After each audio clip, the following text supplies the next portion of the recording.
Transport your taste buds to a Mediterranean spice bazaar with this vegetarian kofta with Harissa Tzatziki sauce. In this recipe, we're replacing the traditional ground meat with a vegetarian butcher ground beef, a delicious and versatile plant-based meat alternative. Let's get started. First, we'll prepare the Harissa Tzatziki.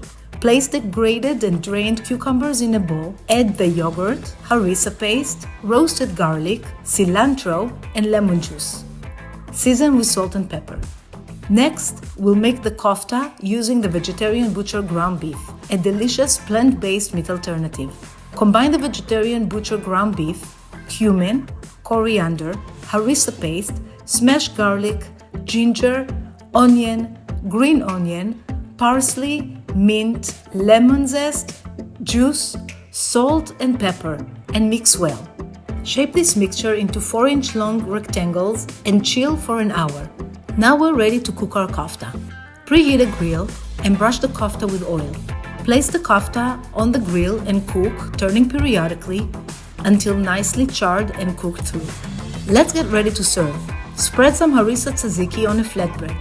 Add the arugula, sliced tomatoes, and kofta. Sprinkle the mint, parsley, and feta cheese on top and finish with a drizzle of extra virgin olive oil and lemon juice.